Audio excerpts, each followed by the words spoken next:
Hello, hello. Hello. Sorry, I was looking at the gorgeous ass view back here. Welcome everybody to Roses Are Red podcast. We are here with beautiful Sam I am, and AC is going to pop in. We have a special show tonight, and we are actually live in Las Vegas. exactly. I feel like We we're are so close to this. right. So I was looking at their view. They have a gorgeous ass view down here, and if you guys haven't stayed at the Circa, come stay at the Circa. It is amazing and it's beautiful. It's beautiful. And let me tell you, it's only 21 and up. There's no kids allowed, which is the best thing. Yeah, it's pretty great. Yeah. Yeah. We have a show Yeah. of Ted Bunion. I was gonna say Binion. Binion. I was gonna say Bunyan. So we are down on historic Fremont Street, downtown Vegas. It's amazing. We're at the Circa, and literally next door is the Binion. But most people don't realize the controversy that came with Ted Binion. Absolutely. Yes. And, so it's a very interesting. So we have that for you, and we also have some cool historic things. And so also please make sure you do your research. Don't take our word for anything that we say. It's just things that we look up, and we do our research and bring it to you, and for you guys to do your own research. And we'd love to hear your comments, your thoughts, and what you think about these stories. So please let us know. Tonight we're not taking voice recordings because we are live from Vegas. We are. Hello, Tiffy. Hey, Tiff. Yes, we are live from Vegas. So we have a special treat for you guys in store tonight. So I do apologize. We're not taking any voice recordings on IG, but it's because it's a little different podcasting from a hotel room. From a hotel room, and I mean, it took a lot of preparation to get to. I mean, okay. First off, we're live right next to each other. We are. I mean, this is crazy. We're meeting in real life. Yes, and just to let everybody know, we actually just touched bases live with each other a couple hours ago. Yeah. Yeah. So a month ago, right? You knew you were coming here. Yep. And she's like, Rose is like, I'm gonna be in Vegas on the 8th. And AC goes, you know what? You guys should come out. And we're like, fuck yeah, let's try it. Yep. So here we are. You extended your trip another day so we can hang out. And here we are in lovely Las Vegas together. AC and Dave are on location at Binion's. We'll bring them in just a moment. But how fucking cool is this? It is so exciting. And you know what? Let me tell you, I was so nervous to meet you. Same. I was like, what if she does it? What if what I see on camera is not, you know what I mean? I'm like, what if she goes, oh, what the fuck's wrong with her? You're exactly how you are. And I am so happy to am too. Met you in person. I know. I'm so blessed. And you guys have no idea. And this is just all uphill from now. Because guess what?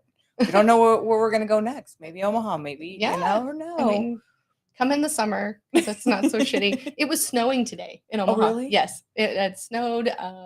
I got a text from Taryn, who's watching our dogs, Taryn and Nanya, and they're like, there's snow on the ground. I'm like, oh, it's beautiful here. I know, it was really warm when I arrived because I was in Seattle and I flew in early in the morning, but it was raining. Mm-hmm. But the day before it was snowing.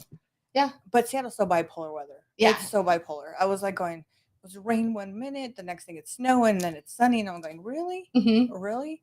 I was like thinking, I'm like, okay, I'd like to take my grandkids for a walk, but I guess it ain't going to happen. Right. My mom grew up in Seattle. Oh, really? And so we visited there a lot when I was a kid. And we went to Ivers on Pier 76 or whateper. Ivers Fish Market. It's so good. We spent a lot of time. Thank you, Tiffy. It is so exciting to be. It is. Yeah. And in person, like who would have thought? I know.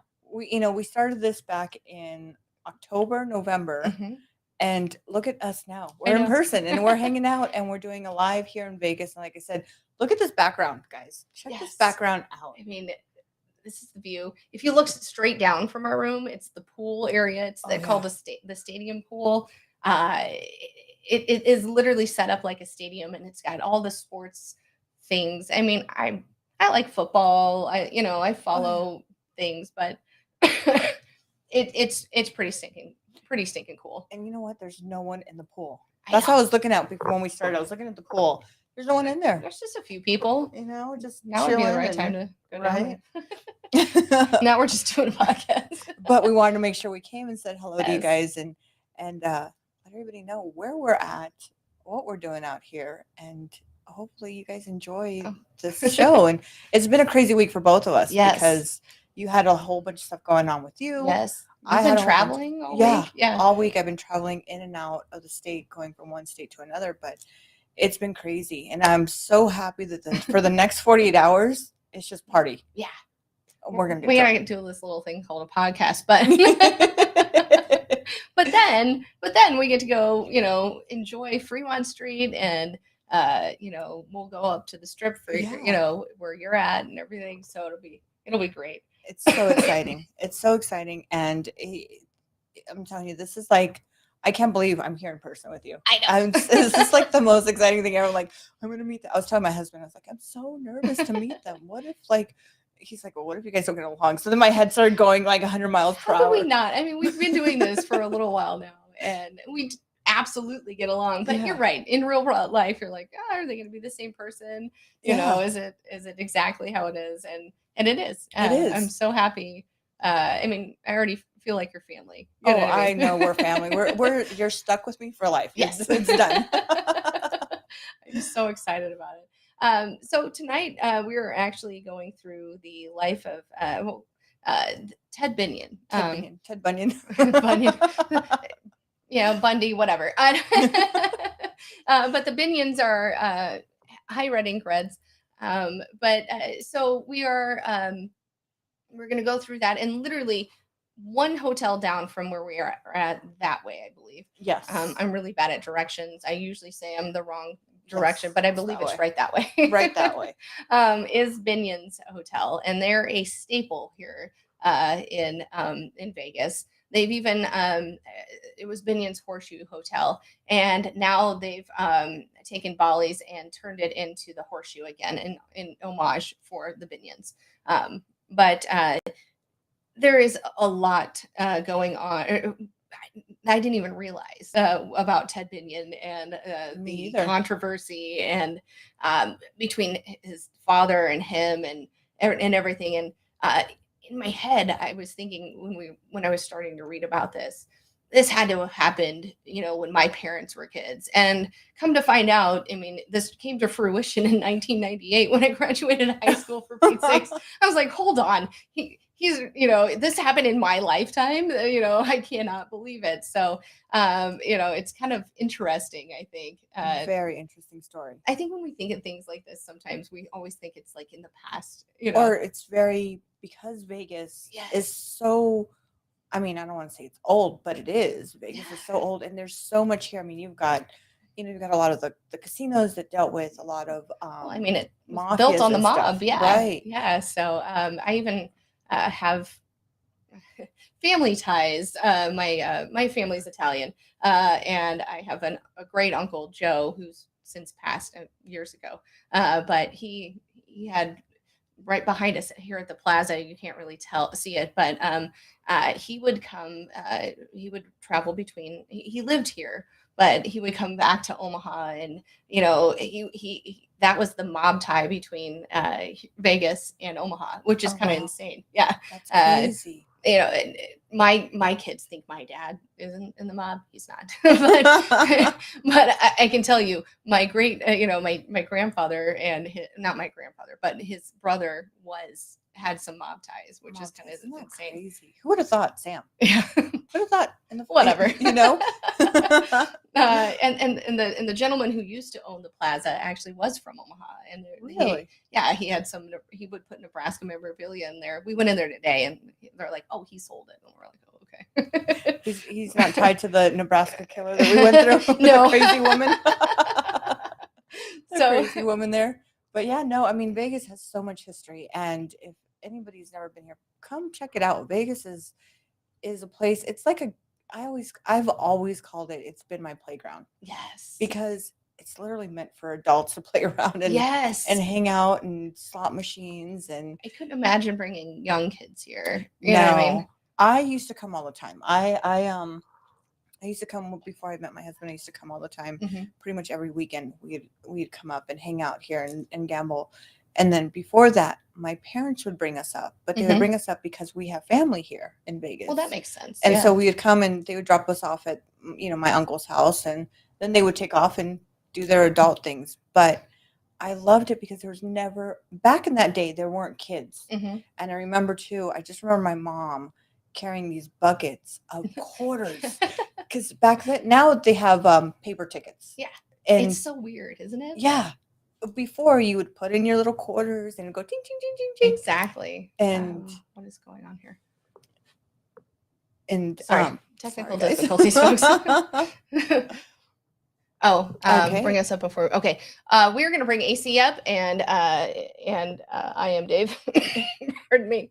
I'm still fighting a battle of being sick, but they are live on location at AC. You're up. Oh, we can't hear you. No, can you hear me okay? Oh, yes, we can hear you now. Now yes. I can hear you. No, you can. Just takes a moment. Let me get both in here. How about now, guys? Can you hear me? Yes. Hey. Hello. Awesome. Hi. How are you? Hello. I'm just AC, I just woke up. Where you're at? I just woke up here. I have no idea. So welcome to fabulous Las Vegas, my hometown. Well, my hometown of Miami, but relocated here. This is going to be an awesome show. I'll tell you what. Number one, I'm standing in the street. Number two, Dave is behind the camera holding it. So everybody, clap it up for everybody who's making this possible. As you can see, we are at Fremont Street, the Fremont Street Experience. If you can get a shot over here, Dave, you can actually see that we are at the famous Binion's Casino, which is actually a landmark and a staple here in Las Vegas. And if you can see this sign right here, it says Loose Sluts, which is something that we really enjoy. There's some sluts here that we really enjoy. Love it. But if you can see down here, you can actually see that it's the entire street is Binion's. Over here is the Binion's Cafe. So you can see it's right here on the corner where the Four Queens. You got the D and the Golden Nugget, and then of course Binion's, which is one of the hottest and most electrified corners in all of Las Vegas. So of course there's the Strip if you want to be bougie and go to the Bellagio, check out those fountains or whatever, but that costs money. What we do here as a native and as people who actually know what the fuck they're doing, they come to Fremont Street to hang out, talk to people, mix it up, and kind of see everything. You guys see all the lights? How are you feeling about that?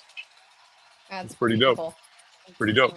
So we get to see this all the time. However, today we're going to talk about kind of the underbelly. You guys have watched a couple of Roses or Reds, so we know that we're going to talk about crime. We're going to talk about some spicy shit. We're going to talk about drug addicts, buried treasure, all types of shit. So if you guys are ready, let's take a quick look inside of Binion's. So we're outside here. Let's do it. And AC, can you tell us a little bit, Binion, what was he about? How did they get here? Oh, absolutely. See how it says the Hotel Apache at Binion's? Yeah. So back in the day, let's start with Benny Binion. Benny Binion is the patriarch of the Binion family. Back in Dallas, actually, where they're from, just in outskirts of Dallas, what they do is they had a cattle rustling and cattle kind of like slanging business, if you will, right? So they were in the cattle business. They were rustlers? You need a mule? We got you. You need a mare, whatever the fuck you call a horse, right? We got you. However, that wasn't enough for good old Benny, right? So Benny got into the mob around age 18 and kind of changed. He moved over to El Paso. He met the wrong kind of people. And in doing so, he built quite a lucrative business of underground gambling, right? So he built a business of throwing dice, of throwing cards, all types of stuff that you would find here. They got their leg up in Texas. Now, when they came over here, and the reason why they came over here is because around 1946, Benny Binion was really not only in the mob, but also connected with the DA. He was connected with sheriffs. He was connected with people who were elected officials in that area. Now, in 1946, they kind of lost that election, and he lost his DA that was in the pocket, and he lost his sheriff that would, kind of sweep everything under the rug, look the other way for underground casino industry kind of things. So once that happened, he said, we got to get the fuck out of here. And actually the town itself was like, we're going to come and kill you if you don't leave this place. Now, how old was he when he came here? He was like 30, mid-30s, right? Okay. That was going on for about a decade. And then, good question. And then he, what he did was he got his family and he got his Cadillac. He was the kind of guy who would wear like mink coats and hat and like cowboy. He was cowboy to the brim, right? However, with this newfound heat on him, he needed to get the fuck out. So what he did was he put $1 million in cash into his Cadillac. He put his family in there and drove out to Las Vegas and started a new life. A couple things didn't really pan out right away. He tried his hand at investing in a couple of casinos that didn't really pan out. But when it really panned out was around 1951 when he bought the Apache Hotel, right? And he also bought the El Dorado. And the El Dorado was 2 adjoining buildings. And once he made that into like a gaming super complex, over 77,000 square feet of gaming floor, which was unheard of at that time and just a real landmark. You're really making a statement with that. So once they did that, they really became the legends of this town. Kind of, there's a couple of them. There's Sam Boyd, right, from the Boyd family, and then there's the Binion. So now, what is the El Dorado Hotel? It's adjacent. It was adjacent to here, and exactly. And when they put it all together, they got a huge complex of all, humongous floor, and it was just unheard of. Also, something that he was unheard of for was taking the biggest bets in Las Vegas. So back in the day, I think it was a $500 bet on roulette, and that was unheard of. $500 bet, that's like super yacht fucking money, right? So that's big baller money, right? yeah, exactly. Especially in the early 50s. So when he did that, he kind of set a precedent, and he made other casinos raise their bet minimums as well. So he kind of like forged and pioneered a new way of taking a bet in Vegas. So that's basically Benny Binion. So if you want to take a look inside, let's see if we don't get thrown out. Let's check it out. And if you do, it's good TV. It is good TV. Right, it is good TV. Oh. What is, right. What's that big thing right there? What is that? This is the fish spot. This is where the prostitutes come and hang. When they get rode hard and put away wet, this is when they have the barnacles taken off, right? Exactly right. But yeah, if you look this way, quick look there, it says "Welcome to Binions," and obviously one of the staples here. Not as Friday night, obviously not one of the more popular. Oh, cripe. Looks like we lost them, but have a little technical difficulties. They will be back. They will be back. If you can, can you see those comments? I don't know if you. Okay. Hold on. We got them. You're back now. Sorry. One second. Yep, you're good. We're good. Can you hear us? Got to reconnect for a second. Live on set. Yeah, he is live on scene here. So we do have a couple of comments coming in. We have Rackbound said, yeah, dude. That's our buddy Mixoplex. He doesn't miss a show. Oh, Mixoplex, hello. Yeah. We have the Real Slim Shady 37 saying hello off of Kip. There he is. What up? Rackbound or Mixoplex said AC did it. Question mark. And then we got that strike one, 2 more like that, and you lose your Miami card. We also have strike one. You could really use some more flashy lights, and then he also said I say slinging cattle. So AC, honestly, right there at the there at Binion's in the Apache hotel, that looks like the like an older part of it, with the stained glass there, and it's pretty cool. We were there earlier today. The detail in that Very hotel. much the detail. Yes. Yeah, the detail in that hotel It's is just phenomenal. very old Vegas. Yeah, right? old Vegas. Like you Exactly. get that feel of old Vegas. Absolutely. It Especially smells when of you walk through it. mahogany, rich wood and mahogany. Yeah. Right. Yes, very much so. So Look at the ceiling. yeah, yeah. If you want to take a look at the ceiling, stained glass part here, yep. You know, and this is stuff you're not going to see in the new part of Vegas. Like when Absolutely you go to not. different places, this is not stuff you'll see. In the detail work on the woodwork that they have around that hotel, Yeah. like the stairs going. Let me show you something. Let me show you something that's intrinsic to here. This is called a track. Yes. AC's going to choose the signs and push the cart around. Maybe they'll give them a couple dollars to go here. You'll see. Tonight, I'll make the money tonight. But yeah, you're right. It's an older part of Vegas. It's one of the more like it's the staple. It's how it used to look back in the day. Now it looks kitschy and kind of a little raunchy, and it kind of smells a little bit. But at the same time, you have to understand the history that was here. So that's the most important part of this. And yeah, you're right. We went to the Flamingo today, for example, and we saw a lot of stained glass. It's going to get imploded pretty soon. So hopefully Binion's stays around for a long time. However, someone who didn't stay around a long time, check out this segue, was one of Benny Binion's kids, right? So Benny Binion had a couple kids, but most notably Jack and Teddy, right? Ted Binion but how many kids do you actually have? Do you know? There's a girl involved too. I think there's 3 or 4 because there's a sister. Yeah, so 4. Yeah, two sisters, 2 boys, I believe. Exactly. So in Vegas. Yeah. Yep.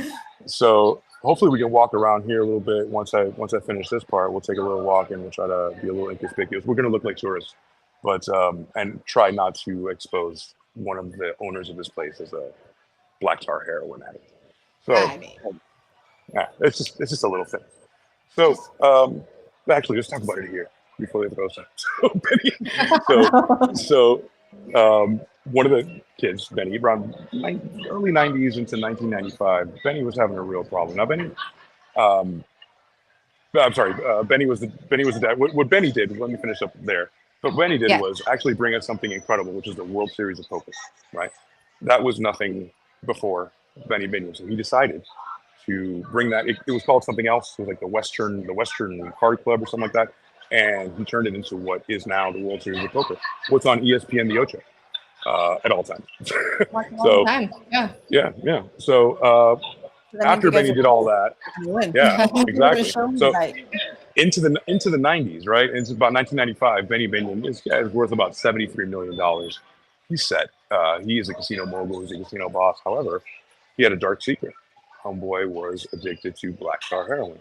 Now he liked to smoke it because he said, "You know what? I'll never OD that way." Right. So, the man had his demons. However, he was so in the life, and he was a mathematical genius. Even it got kind of handed down from Benny that he was really great at cards. He was really everything that was in the life, everything that this place offers. He was all. He knew house odds before they knew house odds, right? Exactly right. Yeah, and that's pretty much how they're set because somebody's got to set those odds so somebody can entice enough to make a bet, right? When I bet on football, I know somebody's going to win, but by how much, right? And those odds are intrinsic to betting. And like I said, he set those odds even higher here. So going on with the dark secret. What's up, David? Okay, so going on with the dark secret, I see it. So around 1995, he was really in the depths of it, man. He was going to the Cheetah. He was going to all these different strip clubs to, I don't know, fill the void in his heart. Shit, I've been there, right? However, you don't find love in the champagne room. That's what I heard in the song. So he actually spoke to a young girl from Southern California. Her name was Sandy Murphy.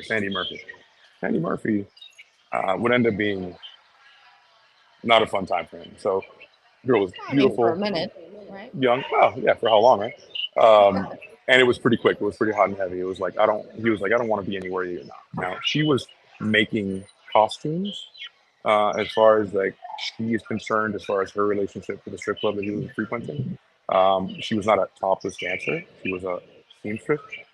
So once you can wrap your head around that, if you can believe it or not, right? There's a couple of incredulous things happening here. So he kind of whirlwinds her, move in with me. I don't want to be anywhere you're not. And suddenly she's living in his $2 million mansion off Palomino Lane in Las Vegas, which is a super lucrative place, right? So he is going through it. However, she doesn't know he's a struggling drug addict. And obviously, anybody who's been with that kind of relationship understands that it gets kind of messy. So there could be some abuse. Those are allegations. I don't know. But imagine as a woman living with a guy who is always dope sick, can't please you. You're going to find other things to do. So let's check this out.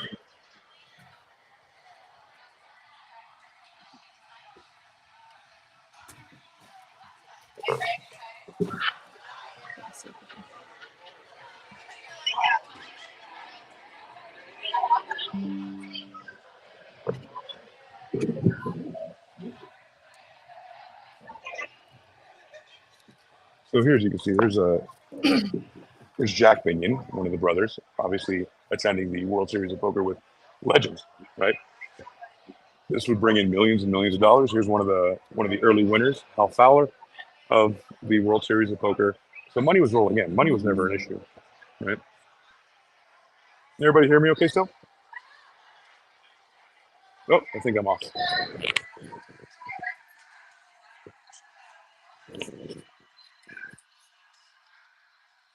Hello, hello. Hello, hello. Sorry, we were muted. Oh. Sorry, we got you. There you go. Okay, cool. So yeah, this is basically the gang here, all the way from Benny's when he first bought the horseshoe and made it Binion's horseshoe. So there's a ton of history here. Very much history. Questions, concerns? No, I mean it's amazing. Wasn't it Brunson that was part of it? I think one of those pictures has Brunson in there. The World Series of Poker guy. Yep, Doyle Brunson. Always wore the cowboy hat. Exactly right. Can you hear us? Yeah, I can. Yep, can you hear me? Okay. Yes. Yeah, we're live on the street. We're putting this together. This is amazing. So yep. So some of the early winners as well. We're talking about late 70s, early 80s. Let's take a look and see how we're doing. If you notice, that's called Benny's Smoking Barbecue, right? As in Benny Binion. Looks amazing. This is one of the best ones. This is the Binion family now, back is that in. Brick on the wall? It seems like it. Yeah, actual stucco. Wall, I mean, it could be. Yeah. It could be actual. Yeah, it could. Is it faux or? It could be wallpaper from IKEA. I was wondering if they kept the original. It feels real. The stucco feels real. The stucco feels real. But yeah, that's a shot of the Binion family coming over. Back in the cattle rustling days. Absolutely, yeah. Coming up from Texas. It was a suburb of Dallas. So okay, let's walk through the casino. Let's talk about this outside with some glitzy lights. Let's do that. And honestly, to kind of tell a little bit of it, Benny Binion in 1964 regained full control of the horseshoe after previously selling interest to cover his legal costs in defending himself on tax evasion charges, hence the reason he came up here to Vegas. Since he was a convicted criminal, Benny was no longer allowed to hold a gaming license. So his sons, Jack and Ted, aged only 23 and 21 respectively. So they were young kids, took over the day-to-day operations of the casino while Benny remained on the payroll still, assuming the title of Director of Public Relations, right? Jack became the president of the Horseshoe. And while Ted became a casino manager for the next 30 years, So this happened in 1964. So again, Ted at this point was 21 years old. Can you imagine being the casino manager at 21 years old? 21, I was having kids. I mean, I know, me too. I wasn't. He knew more than anybody else, right? He was a mathematical genius. Right. I mean, he was very, very smart in this. So he was the face that most seen during the peak evening hours of the Horseshoe Casino. Let's see here. And became well known as the host of its poker tournaments, such as the World Series of Poker. He loved living the high life and partying, schmoozing, and with high profile guests at the Horseshoe, and flirting with attractive women. It seemed like that might be his downfall. Where are you at, Racy? Absolutely. I mean, who doesn't like, I can imagine, for example, having that in front of you, right? So you have $1 million in cash right in front of you. Right. I mean, look at that. Right. I mean, You have 73 times that access right there. So a couple of, now, if you let people know, you can actually touch it, right, AC? You can go back there and touch it and take a picture. You guys want me to touch it? You just can't take alcohol. I think you should. Yes. I think you should go touch it. I think this should be a Roses Are Red exclusive if you going and there he is. Oh cripe, we lost him again. And remember, folks, we are live in some of the casinos. The Wi-Fi is horrible. Right. I mean, they are live on location. Couple of things while we're waiting to get them back. Binion actually, Ted Binion, whom we are talking about right now, was arrested in 1986 on drug trafficking charges. And began drawing attention for his connection to organized crime. Figure Herbert Fat Herbie Blitzstein. The Nevada Gaming Control Board also suspected that Binion was using his live-in girlfriend, Sandy Murphy, who we spoke about, as a bag woman, meaning she was smuggling balloons of heroin, right? Beautiful. Yeah, I mean, why not?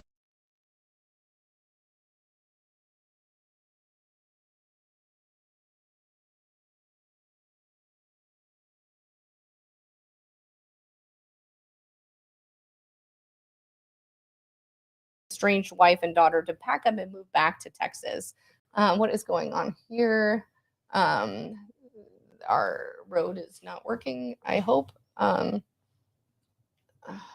Sorry, guys. Again, we are literally live on location here. Let's see if this works. Let us know if you can still hear us. Hopefully, we bring our entire equipment to Vegas. Yeah. Thanks to Rose. We actually brought a couple of mics as well, but Rose is providing our soundboard here as soon as we get AC and back. But and they may just come back up here.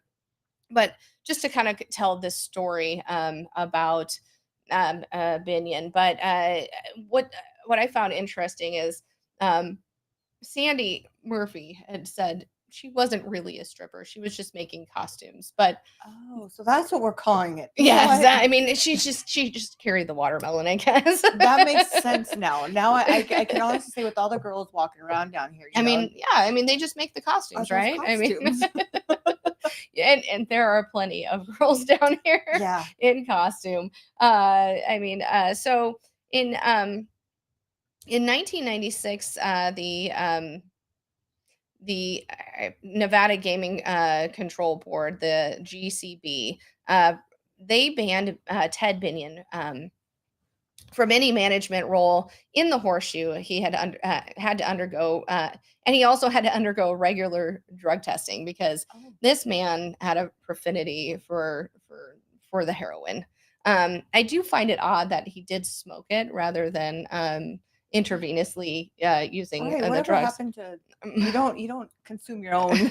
Right. I mean, exactly. If you're selling it or whatever, that's what I was told. You don't do your own supply, right? I don't know, but that's all I was told. I don't know about all that, but I was just told it's in a lot of rap songs. Yeah. I think that's where I heard it. I think I'm Britney Spears. Yeah. I don't know from personal experience. Yeah. I don't know anything what you guys are talking about.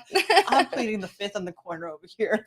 So he was also banned from the casino's premises, which I find, I mean, the man's name is on the It's everywhere. marquee, right? The Binion's is the name of the And he was casino, banned from it? and he was banned, right? Why was he banned? Well, for drugs. Oh, well, yeah. He struggled to avoid running afoul of drug tests, and at one point, he shaved all of his body hair in an attempt to circumvent hair tests that would reveal his history of usage. Could you imagine shaving all of your body hair? Okay. Just wondering if he was related to the doctor story we just did last week. To remove all your body hair. I mean, eyelashes, eyebrows. Oh, you know how weird he must have looked? He would look like, I hate to say this, like a cancer patient, or looks like maybe we have something here. But guys, can you hear us? Hello? Hello? Sorry, folks. Thank you for joining us and understanding that we are literally live on location here. We are seeing it looks like they're right outside of our hotel right now. But yeah, literally they're, and like I said, the Wi-Fi down here it's not the greatest. It's really bad. So we do apologize for that. Well, that didn't work, but so let's keep going. Yeah. Let's tell this story. So yeah, I mean, could you imagine? Can you imagine being banned of your own casino? I hate shaving my legs and other things. Could you imagine shaving your whole body just to even your eyebrows? I mean, you'd think he'd like Nair was out at that point. You'd think he'd Nair it or something, or I'm trying wax. You know what? I think they used, back then they probably used those razors. Oh yeah, like the ones that you do like for when the beard. Yes, stuff. yeah. Can you imagine doing that? Oh my gosh. Did he hire somebody for it? He probably had enough money for it. I just want to know what girl did it. That's what Sandy probably did. She's like, oh. One of the things AC was saying earlier was that when he met Sandy, he's like, yeah, I'm Binion. This is who I am. And she's like, really? Show me.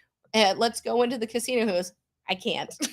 Because they banned him. I can't. I'm banned from the casino, but I'm Binion. But I am he, Take and my he word is for me. it. So he did shave all of his hair off in an attempt to circumvent those the history of drug use. In May of 1997, his gaming license was suspended when they found that he had violated the drug testing agreement. I mean, he just could not stay away from the drugs, which again, I understand in a way.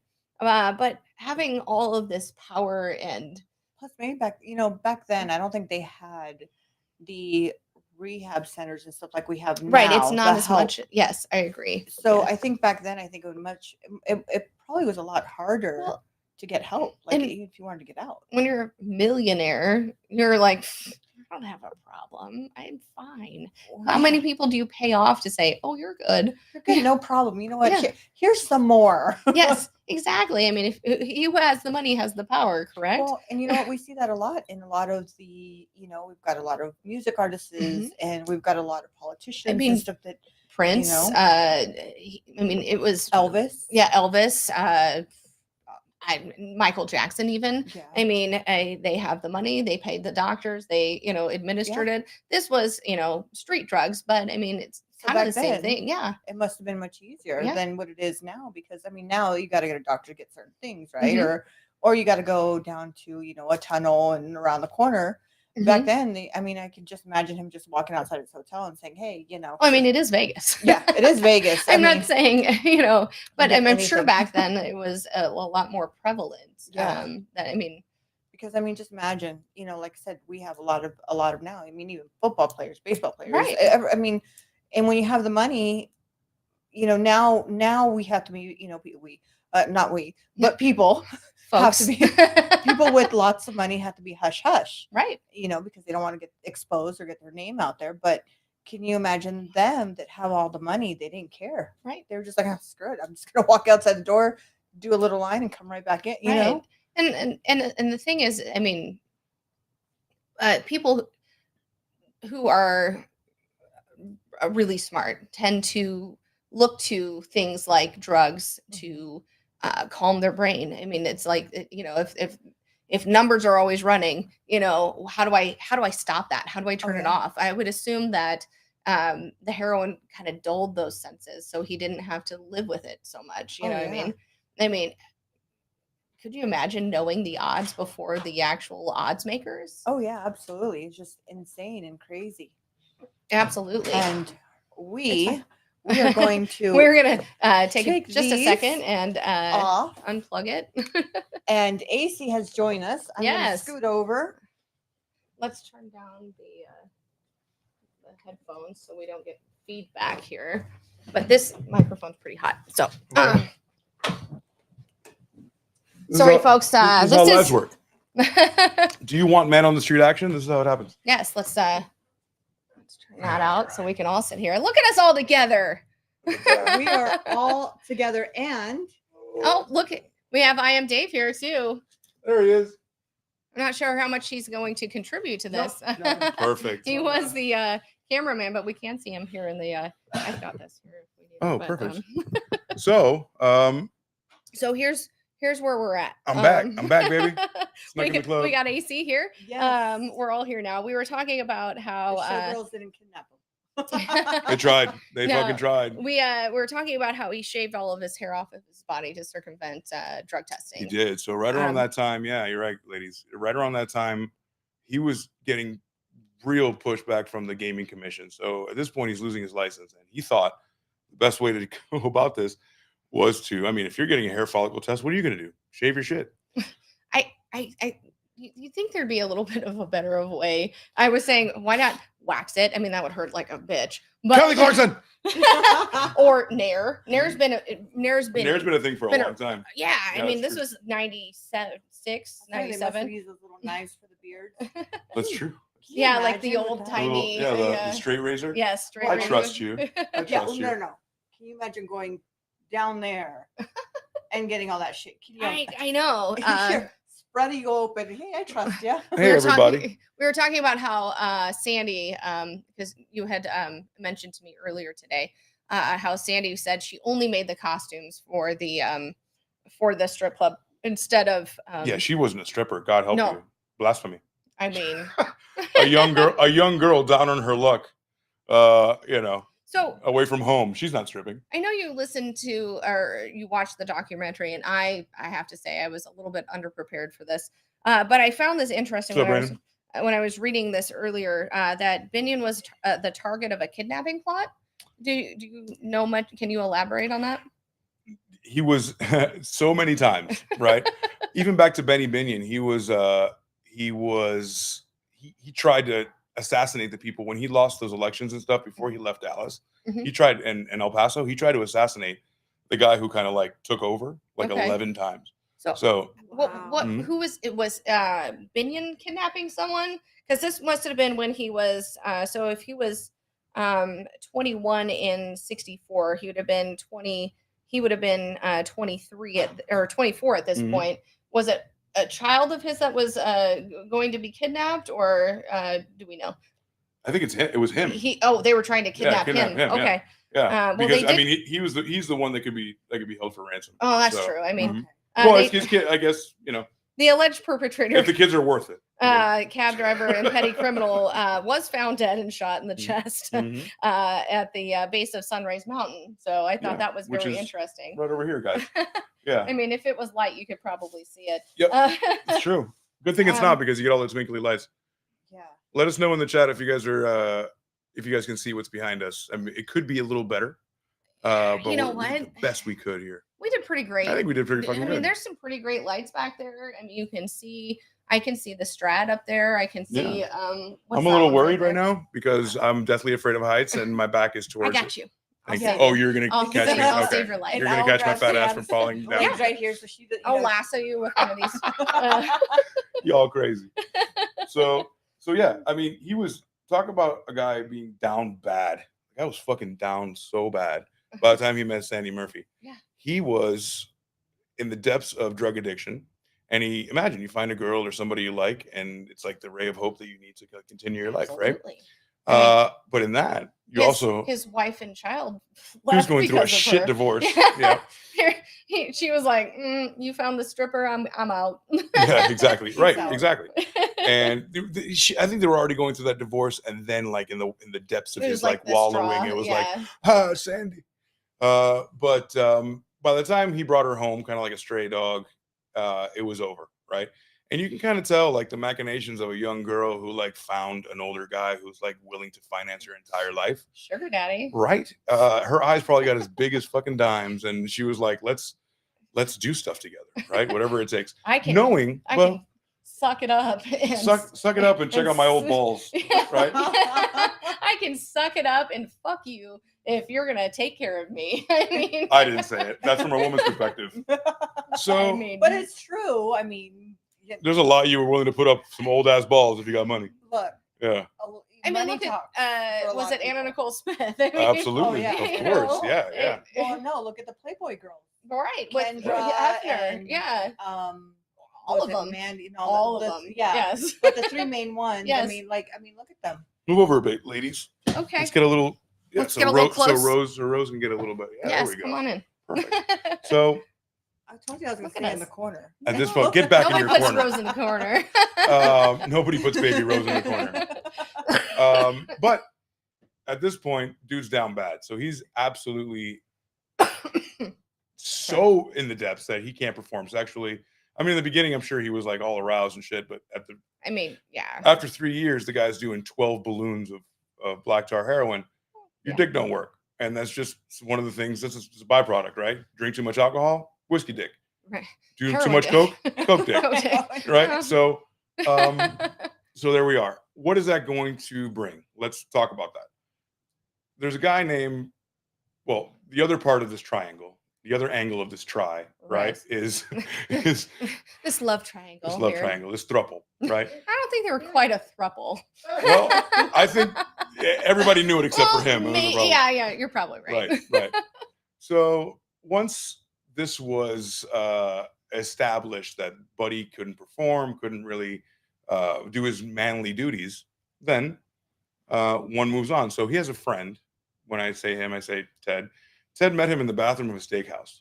If I know all of you have met your best friends in the bathroom of a steakhouse, were they smoking heroin in there? Well, that's where we all met. Who is it? Bathroom. I met you guys in the bathroom of a steakhouse smoking heroin. There we go. The steak tasted great after that. Snorting coke off the Snorted, yeah. I was no longer hungry. So he meets this guy named Rick Tabish. There you go. Rick Tabish is the third part of this. And you know when you think you have a girlfriend, but your girlfriend has a boyfriend? This is that right there. So, she goes, "Oh, your dick works? Okay. Yeah. Are you 33 years old? Sweet. You're not an old man. Do you own a construction company? Sure. Bet. Do you owe $300,000 to the IRS? Awesome. I can fix that. I got a man that his balls don't work. But he's worth $73 million. The times our allowances every wrinkle. Goddamn. Goddamn right. That's 3,000, 6,000, 9,000. Cha-ching. Cha-ching. So, I mean, how do you guys think about like that avenue? Do you blame her for one being with a guy that we don't know the machinations. Was he abusive? Maybe. Was he just dozing off all the time? Probably. But like, can you handle that? Like, is that something that you would handle for the money? You know what? I don't blame her because what if she was on hard time? Like, we don't know her side of the story, right? She was on hard times. So she was on hard times. Yeah, she was making dresses for strippers. Yeah, she was down bad. No, she was stripping. She was stripping. She was stripping. But she had the ruse of, oh, I'm a good girl. But I mean, I don't think I don't know. I really don't know her all that much, but she's a young girl. She is a young girl. She goes, I really don't have a whole lot going on. Here's this dude who finds me attractive, who wants to be with me, who, whatever it may be. And sure, I'll sit on his lap and pretend like I like him. And then, you know what I mean? Not enough. You know what I mean? And then he's lavish. I mean, I don't know. She probably had I don't know. This is me being the what she had was Rick on the damn side giving her the treatment. The ever optimist in me goes, I'll give him a little tease, and I might make it in this world. And then she said she was in love.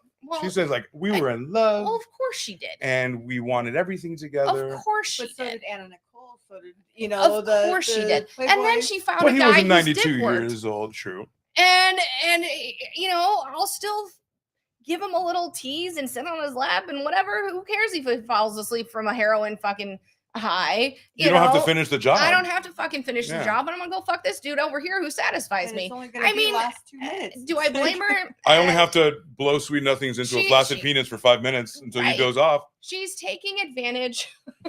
She's using her best assets. And doing what she has to do to fucking survive in life. I don't know. Do I feel?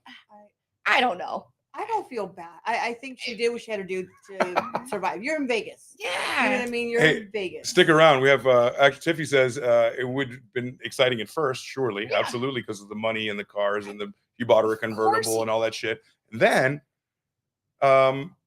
it goes downhill. So sure. And then Mixoplex says, are we going to watch AC score some smack? Yeah, I didn't read that one earlier, but I was about to. I was offered it a couple times, and I was like, sure. I don't want to go down the Binion route. I want my dick to work. So, well, I mean, it is early still in the game. I mean, the night's young. The night's young. There's still time for this penis to go flaccid as fuck. Vegas, I mean, nothing shuts in Vegas. Everything's open 24 hours. So you never know. Except for your libido. It can shut immediately. They can go one way or the other, Yeah. You know what? Heroin's never made me horny. A pill right down the street. I'm pretty sure someone's got one. We're in Vegas. Yes. Please let us know in the chat if heroin makes you horny. I'm not sure it does anyone. You sure about that? I really don't think so. Cancel the order. It was my DoorDash. No more orgies tonight. No. Done. It's over. Bring me the heroin. So there's several ways to do it. Intravenously kind of knocks you the fuck out. Yeah. Smoking it kind of, in my experience, I've heard. Well, they said that he chased the dragon. The chasing the dragon is what you call it when you smoke it, right? But it's also a big waste. Just fucking put it in between your toes like an adult. Like a fucking bitch. Like an adult. Come on. What the fuck are you doing? So just take it. To move this story along a little bit. You can see that they're having a whirlwind love affair of flaccid penises and convertible I'm sure Mercedes he wined Benz. and dined her, though. I mean, of course. When he was away. He just couldn't bring her into his casino because, his Did namesake. Did you say that part? I did. Yeah, that was fucked up. She trolled his ass. He was like, well, take me inside. He was like, I can't. How? Your name's on the fucking joint. Yeah, but I'm a fucking heroin addict. And I had to shave all my fucking. How the fuck? Okay, here's the thing. She'd been with him for a while. She met him in the 80s, right? 86, I believe, is what I read on here. They'd been together for a while. And no, this is 95. Hold on. 95. Whatever. Put your face 95 to 98 when There we go. It said. Hold on. Sandra. Wait, can we bet on this? Sure. Can we do a $5 bet? Who's right? AC I'm right. Or Sam? Bet. It's here. I'm willing to bet. I'm willing to bet. Let's bet. That's Benny. No, I know. Binion was arrested, and then for he drug met. trafficking. Hold on, and then he met Sandra Murphy. Yeah, it said 86, and then right here. So I could be wrong. I could have read it wrong. But You know what? We're all right. It was in that era. We're all right. It was in that era. Doesn't matter. yeah, whatever. The point is, we're gonna take a shot after this. It's not gonna fucking matter. Yeah. So Binion is long dead. So we're just talking shit on the 33rd floor of a fucking hotel. Yeah. So I mean, it's literally it's right there, right there. and the plaza's right there. Yeah. So, thank you very much. Oh, It's that way. It's fucking. I that don't way. know where Thank you my very much. directions are. Thank I you so actually much. said that way What's earlier. this, y'all? That's rum. Is your rum? Yeah. Yes. Okay. So Cheers. he met her, but then he fucking Cheers. shaves all his fucking hair. Because he doesn't want to lose his Right. fucking license, which he did anyway. Fucking loser. I was know. about to He take the fucking shot, did. and they're still over here talking. I mean, that's It's a good kind of story. who we are. What But- happens in Vegas, baby? Sometimes it stays here. Sometimes your ass gets buried She had here. to fucking pretend to fucking be attracted to the motherfucker and looking like a cancer fucking patient with all or having alopecia with no fucking hair because he couldn't stay away from Did you guys the see? smack. Did you guys see? Walk Hard. Wait. It was like the John C. Reilly, the parody of Walk the Line. Yeah. When like there's like a beautiful hooker like on top of him riding him like this, and he's like he doesn't give two shits. That's probably what was happening. Yeah, probably. Binion sounds like a kind of pastry. Yes, I would like lightly crispy, like a beignet. a binion. A binion. Crisp me a binion. It's a little beignet. So bring me a bignon. A bignon. So in 1996, right? They meet, and then let's move it along. They had a storybook. At this moment, we've explained to you how beautiful this relationship has been. So when they get to the point that they meet Rick Tabish, which wants to go into business with Binion. He's all about it, right? He kind of sees dollar signs in his eyes, but he doesn't really see the potentiality of his girl, who he's not pleasing, getting with this guy who clearly has a functioning genital. Well, and I feel like we should stop here for just a second and Café con Binion. Café con Binion. And talk about how prior to being exiled from the casino, he had in the vault of the casino silver bars, rare coins, Anywhere all worth from $7 to $14 million of silver bars. Well, because we're in this, I find it funny we're in that the silver silver state. Not. We're in the silver state. Yeah, that makes so sense. there's a lot of silver mines in this. I guess that makes sense now. Thank you. Mm-hmm. I was like, why not fucking gold? Just fuck gold, baby. Because Vegas, baby. Everything's silver. He had rare coins. I mean, you said he was worth $73 million. When he all said and done, he said it was $73 million. So prior to being exiled from the casino, he had it in the vault. But when they said you can't come back here, he had to do shit with it. In a panic, he grabbed it. And what would you do with it? You don't trust banks. You're not a normal guy. Shit. You're a fucking borderline gangster and you're a heroin addict. You're gonna put it in the equivalent of a mattress, which is you're a Nepo baby. Bury it in the desert, right? So hire a guy who's eventually gonna screw your girlfriend. Right. To put it in the desert. So bury it. He only Rick Tabish, yeah. He had he was the only other one with the code to his vault outside of. He said, "Bury that motherfucker because I don't trust anything and all that." He's the only one who knew other than Binion. So right up until September 16th or so, 15th, the day before the incident, the final incident, he calls his lawyer and says, "Listen, if I die, it's because of these two people." Because he figures out that, obviously this is not working and my girlfriend's getting it from somebody else. So when he figures all that out, he says, he's not dumb. These people no, absolutely not. These people are going to try to get me. If I die, it's because of these people and not because of anything else. Now, did they have children? Well, no, they were just going. No, they were together for 3 years, boyfriend and girlfriend. He could barely get it going. How is he going to father a child? In that way, right? Her? I mean, just kidding. I mean, that's how most women do. Anchor baby. Right? Oh my gosh, she didn't even, Put on. Keep talking. No. Your headphones? Anywhere. Keep going. Okay, great. Thank you. So, sorry, Dave's interrupting our shit. No, Dave's trying to make it better. And God bless him. He found him. So once he puts this out into the ether and he says, these people are going to fucking kill me because he's just paranoid, he's drugged out, he's strung out, all those things. The morning of September 17th, 1997. Right? Yeah, I did or 8. I did the short on that. Bring up the YouTube short I made. Is it 7 or 8? I think it was 8. The 17th. I don't know because 17th. 1998. 17th is my number, right? Yeah. So they were together for about 3 years. 1998. Yeah, you got it. Oh, no, they aren't in there. Oh, I don't know. He wakes up dead, or doesn't wake up at all. He wakes up dead. He wakes up dead. Go with that. But so right before he scores was... 12 balloons for you heroin aficionado. 12 balloons of black tar heroin were acquired the day before. He said, "I didn't kill myself. These are." So really, if you're trying to do that, you're convoluting the whole situation by bringing drugs into it. I mean, he could be selling them. Now, mind you, we're not talking about balloons that are. He's trying to flip some balloons to make some quick cash. He had been gone on drug trafficking. I think he had gotten. I think he was selling them. I mean, if you're rich, you just want to be richer, so you're gonna fucking sell shit too, or give it but away. Give it away now. I would never give away my heroin. That's just me.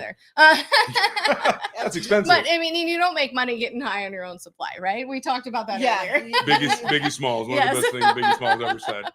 But which is odd that he got high off his own stuff, because normally he didn't make it. He probably called somebody. He's like, "Hey, Hernandez, give me some of that blue magic," and somebody bought it. Right. We're not talking about balloons, like that you blow up. We're talking about literal balloons, and they put it in a balloon, but they're small, right?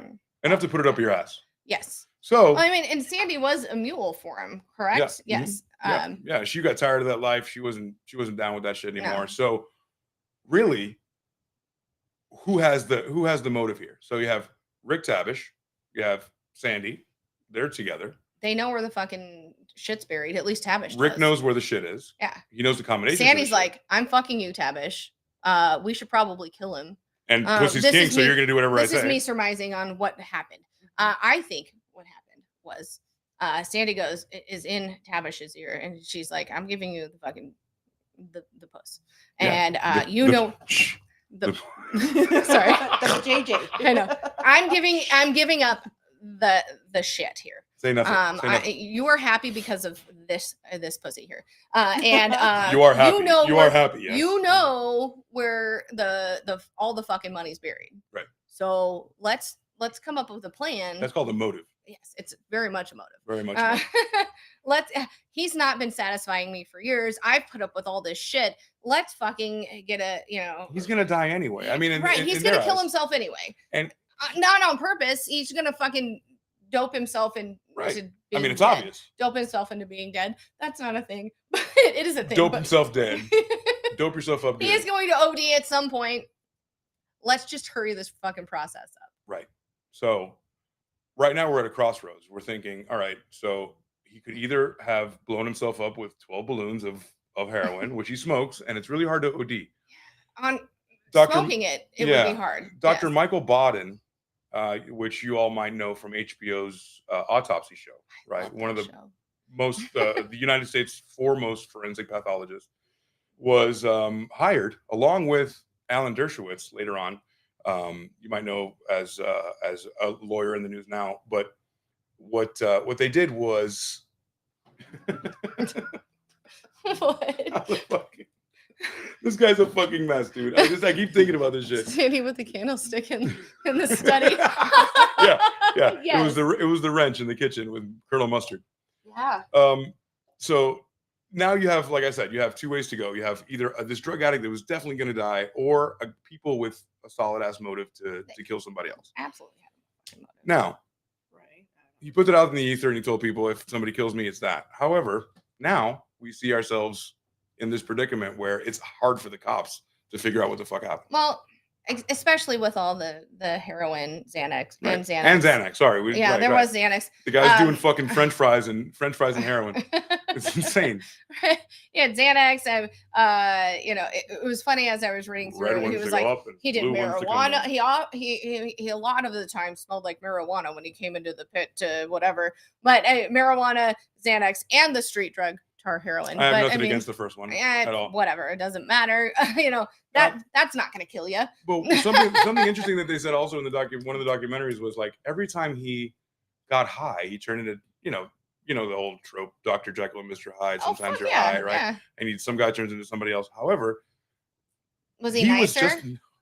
You want that, don't you? I do. He was not nicer. He was an asshole. Jerk. If drugs just magnify who you are. They do magnify the person within that you're not letting out, right? I mean, when we're not high or drunk or whatever, I mean, not like we are. You know what I mean? When when a person is not under the influence of a substance, whether it's alcohol or drugs, they are able to hide their true selves a little bit better. Correct? It's the only way to kill the pain that lives deep within your soul. We have to. They have to. I don't mean to say the only way to numb the fucking pain. Yes. And you both know that, goddamn. So the cops show up, and there was a 911 phone call by Sandy, and Sandy was hysterical. She was she was really like, "Oh my god!" Usually we have some visual aids and maybe some audio aids to push you along. But this is a little bit different setup. this is the only AIDS you get. Yeah. Right back here. Right here. So and it was a very long time to get it to work this way. yeah, and you know what? You should have seen us fucking. There's a fucking party down there. We gotta go. How long is the story? We're close. We're so close. So close. So the next party to go to. So the next part, yeah, we do. So the next, and we're gonna interview a couple people downstairs. Yes, If we get the stay fucking tuned, folks. mics to work, we're gonna go man on the street because I saw a couple people downstairs just like, is this guy doing a podcast? I want to be Right? famous. Not yet, fucker. Not yet. So in 1998, September 17th, the guy's dead, and the cops are just how are we going to tie these people? We kind of know that Sandy is in it for what she's in for, right? And we know that Rick Tabish is like a new addition, so this is the perfect way to get rid of these people, to get A, all the money in the desert, and B, somewhat all the money that he had left her in the will. Mm-hmm. But the day before he died, he took her off the will. Right. I remember seeing that his daughter got most of it. Yeah, but, we changed it. Bonnie, I believe. Yes. Yeah. Now, how which is mad could you be? Oh, she'd be You fucking did livid, right? All this Here's all shit. I tried to fuck you when your dick Yeah. didn't work. Yeah. I did all this fucking work, and then I tried to fucking kill you, or I did kill you. And that didn't work. I mean, and honestly, how many things don't work? Your dick don't work. The death don't work. innocent till proven guilty. Hold for that that little bit. But I mean, she's like, I've had this fucking plan to get all this fucking money. Dude knew where it was, and we are gonna dig it up. And then he was like, "Sorry, hold on, not you, my kid." My kid. Yeah. I mean, which makes sense. I mean, right? as from the Well, kid's and- point of view, she's like, "Fuck you, Dad." Yeah. You give it to fucking Sandy. She makes all she does is a seamstress for strippers. And then not to be on the will at the very end. At the end, Yeah. The very end. It's great. I'd be some bitter ass. the old bitch. switcheroo. That motherfucker's dead, so you can't say shit. Yeah, and there would be nothing. I'm gonna be like, you know what? I'm gonna relive your ass, bring your ass alive, and Yes. then- Let me bring you back to life. Let me make you change the will, and let me kill you again. I'm gonna shut your ass up. So, to kind of put this all together, what they're saying is, yes, he could have OD'd with that amount of heroin. However, the amount of heroin that he did on a daily basis did not constitute him overdosing, especially the way he ingested it, which was smoking. Right. So that was not a solid. They had grounds to investigate. Right, So they absolutely. actually started to investigate it as a homicide, as opposed to an OD. But there was two ways that they kind of explained it as a homicide, and that's kind of where the the plaintiff, the defense, the Prosecution. the prosecution. Thank you. The prosecution kind of shot themselves in the foot because they got two different ways. You don't want to confuse a jury, right? So they got two different ways. A, they sat on his chest while he was passed out, and they coaxed him into smoking more and smoking more and smoking more. Because Dr. Mogul, remember the forensic pathologist we talked about, found marks around his mouth as if somebody was maybe covering his mouth to end him, right? You don't do that. Everybody knows you don't touch him. Yeah. Right. If you guys want to Go know to sleep. Go to sleep. how to put somebody away, Just grab the pillow, put it on. I mean, at I that mean, point, right? you might as well. I mean, No bruises with the pillow. so there Not could, that I know. there could I be a don't know point nothing where either. people are like, not that we don't know people are like, nothing. come on, take another hit, Right. take another hit, and then Which, I mean, really, once. what's it gonna do? Let me hold on. More smoking heroin, more But, dragon chasing. Well, and as somebody who's getting high, I I'm mean, surprised he didn't shoot it up. I am. He didn't want to OD. Well, yeah, he didn't, and So that- honestly, even though he was addicted to it, it's much easier to stop.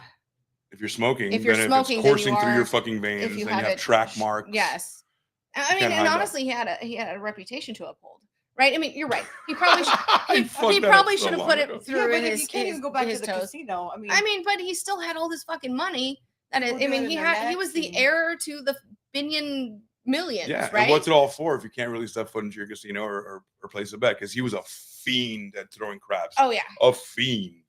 So, So one thing that they Sandy and Rick Tabish. Rick Tabish were actually convicted of murder. They were. In 2000. Initially, yeah. In I 2000, believe. And then 2 years later, right? That's what I'm saying. Years ago. We were kind of talking earlier when you were out there or before you came on. I was like, oh my gosh, I didn't realize this happened in my lifetime. Yeah. Because you think of, I mean, there's Binions down this way. Right there. And in my head, or, you know, we all kind of think this happened well before my time. I thought it was old Vegas, you know, Sinatra days, whatever. Well, that's kind of why I wanted to bring in Benny too, so you can realize where they came from. Right. And why they were so like adept at like taking this life on. And trust me, you get $73 million, you're born with a silver spoon in your mouth. Hookers and blow are a thing. No, it is. I'm surprised it was heroin, actually. Yeah, no, I thought it definitely would have been blow. Right. I mean, why not? So I mean, I don't like any of that, but never. don't listen to shit before. I don't have any pad. I don't have a laugh track. I don't have a laugh track. So they get convicted. Yeah. However, a couple of years later, I think in 2003, Sandy serves 4 years in jail. Right, but altogether. they appeal. They appeal it. So they appeal it. 2005. And one of the things that they when the appeal goes through is they said that the prosecution should not have tried them together. That's right. And the reason they said that is because it swayed the jury for both of them rather than having them each have an equal trial. Well, because also there was two different sets of charges. There was the murder charge, yeah. obviously with a motive intent to kill. But they actually found Rick Tabish and two other guys out in the desert digging up the hoard of silver. So there was a grand larceny. Correct. But it was charge it as was well. and they said it was I would have waited not a couple skewed. years and then gone back. Nah, you're gonna take my shit. You know how hard I worked with my new girlfriend to get this? I know, I mean, but I would have waited. Most Like criminals aren't that smart, though. And I they mean, there always are- return to the scene of the crime. Always. Yes, always. damn it! I'm just kidding. Always. Damn it. But I gotta go back home. the prosecution, yeah, the Clean some prosecution shit up. should have, tried them separately. Yeah. To be honest. Yeah. And that's really kind of what. And what did they? I apologize. So they got retried. Yes. They got retried when Alan Dershowitz joined. Same guy who, if you're familiar with O.J. Simpson, if you're familiar with Donald Trump, if you're familiar with several, he is. I know. But if you're familiar with several underdog stories, Dershowitz is known for taking the underdog story, and kind of go for like if you're a rapist or a serial bleeper, Mm-hmm. he wants your case for some fucking reason. Whatever his motives are, I guess money. So once that was retried, they threw out and they found and acquitted On the murder charge. on the murder charge. Both Sandy and Rick were both acquitted for murder. However, the grand larceny did stick. So they ended up doing. They had burglary and grand larceny. Exactly. Each had a 12 to 60 month sentence. Tabish was also convicted for the use of a deadly weapon, Right. which he also got 18 to 60 months. Right. And Murphy was sentenced to Time served. time served. Time served.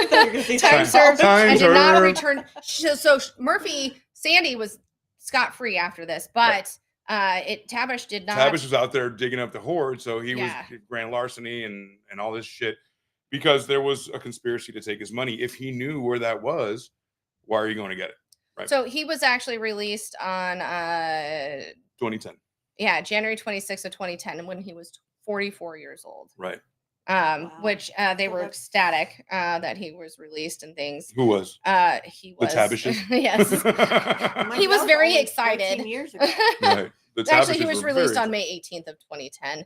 But I mean, so 13 years ago, I mean, it's pretty Crazy. prosecutors kind of shit the bed on this, don't you think? Absolutely. Well, they just didn't have enough. So, and like I said before, they really shot themselves in the foot when they took the two-prong approach. Either they gave the jury a choice. In the end, they chose correctly, in my opinion, the murder charge. However, it was undone really quickly with a really good, defense attorney like Dershowitz, who's going to find loopholes. So he did, and he undid that charge, even though she did 4 years, time served, so she's scot free.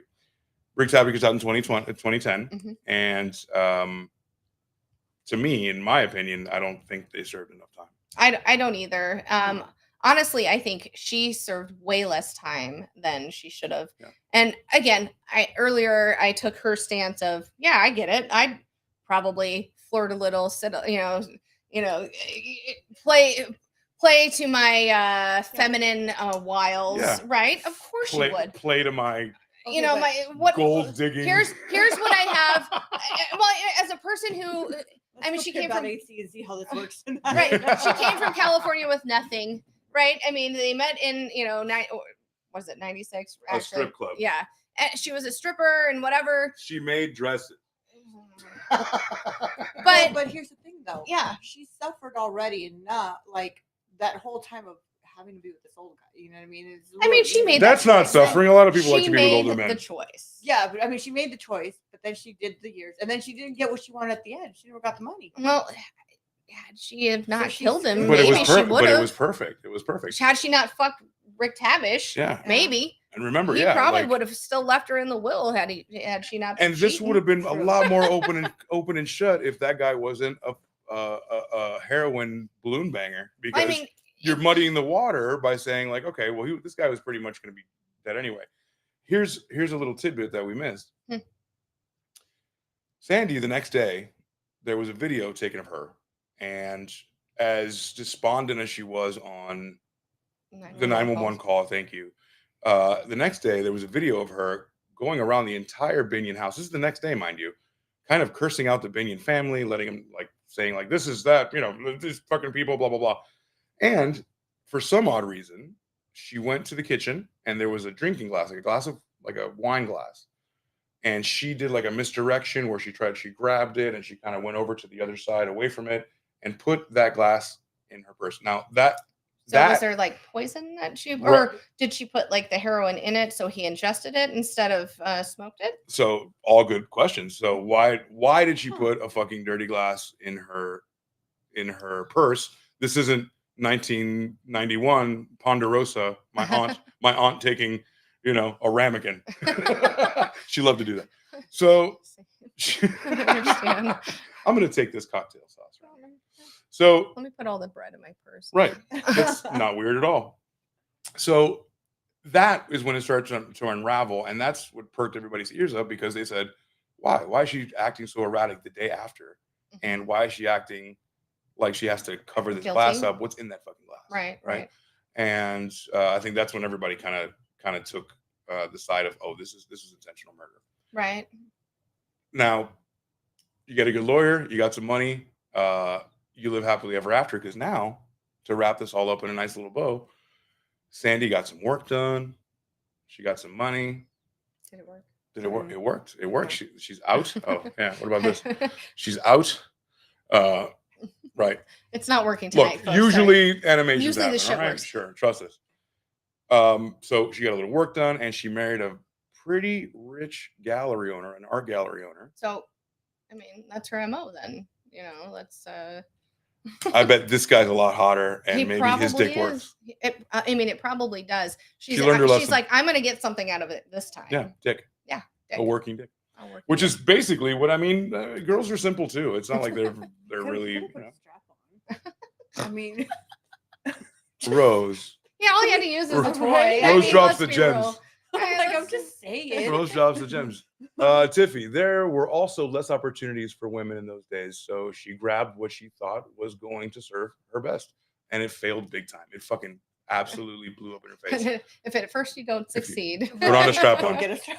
If at first you don't succeed, there's so much shit now. There's not enough Viagra in the world. Well, and there's Viagra now. I mean. Yeah.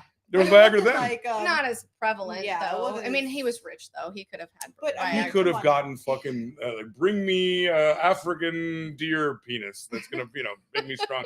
He could have gotten anything he wanted.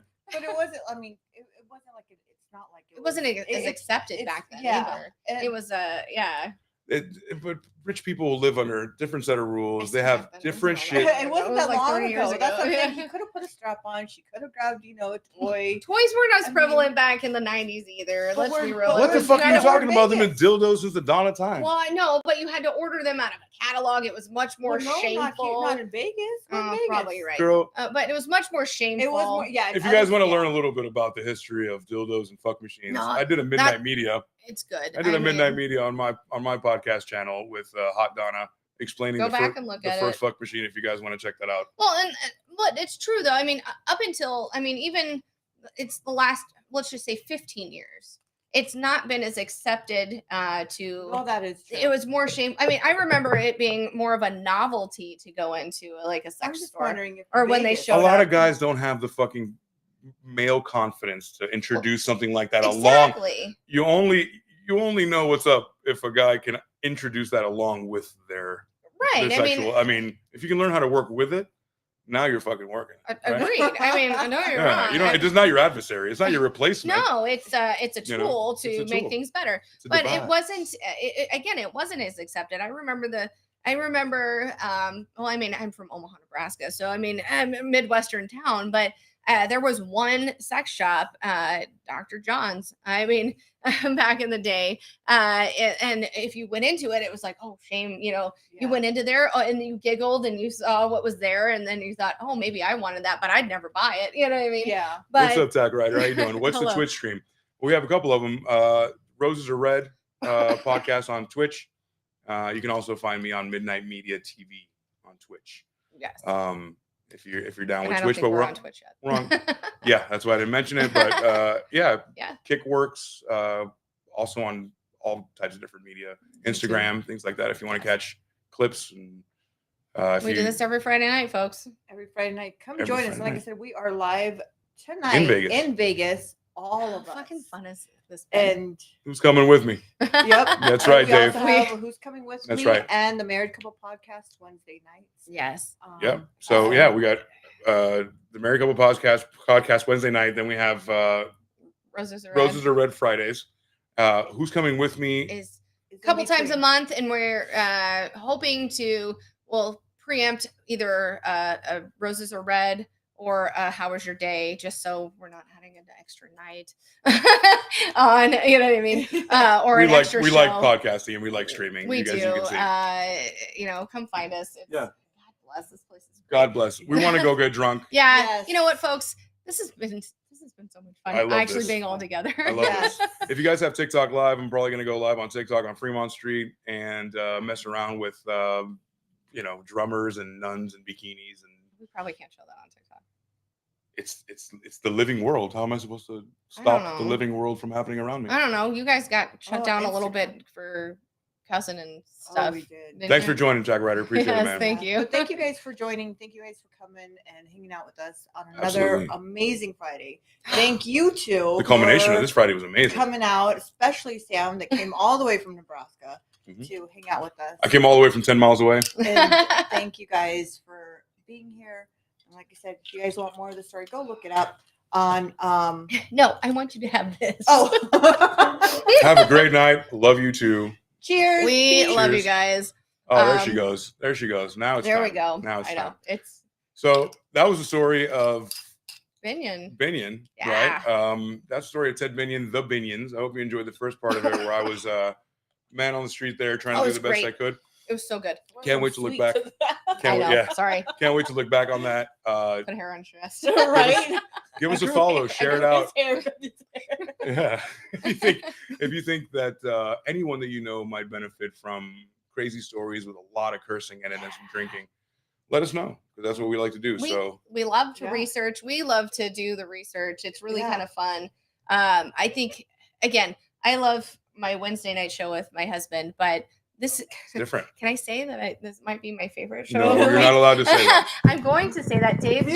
Dave, don't listen. But the reason I say that is because we're having some the reason I say that is on our different. show we try not to hit hot button issues. And it's lighthearted, and I do stupid criminal stories, which we kind of do here. But this, we get to actually really take a stance and go into the meat of things. And figure out the why. Do research, and I don't know. It's just so much fun, and I love you too, motherfuckers. I know. Same I love you too. I love doing this. You guys are great. Join us in the next couple of weeks. If not next week, we're going to have someone who's very dear to us, Tiffy, who's in the comments right now. Hey, Tiffy. Hey, Tiffy. You know who you are.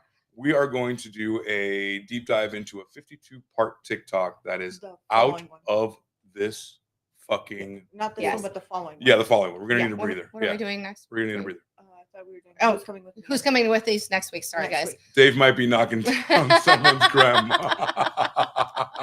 No. Yes, wife. Yeah. Yes, wife. Yes. Yeah.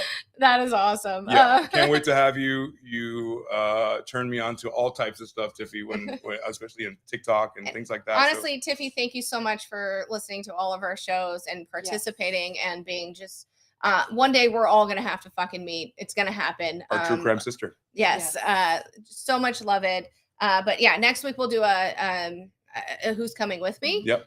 Which will be really nice. I like doing them on Friday nights because we can let loose and Drink and not have to worry about working the next day or whatever. about Dave saying we have to go to bed. Guys, That's give not how us a it's- follow because you never know this whole weekend where we're going to be live at. So Yes. Yeah. Give us all a follow. Give us a follow. I might go live on TikTok right now. Anything that I can go live on, I'm gonna go live simultaneously. Absolutely. And follows are free. Yes. Fucking follow us. Subscribe is Follows are free free. too, and it would be great. Some motherfucker was like, I can't follow you. I don't want to spend money. I was No. You don't have to spend money. Just hit the button. No, just hit the button and turn on the Please, notifications. for us So to do more of this together and fly Yeah. out and hang out with each other. yeah, more. and let us know if you guys have some kind of a story that you guys want us to cover in the way that we do, cursing and drinking. We're totally down to do that. Let us know in Fun the way to do DMs. this. Yeah, send us what you got and we'll talk about it. And on that note, peace. We're gonna go We're get out. Vegas drunk. Yes.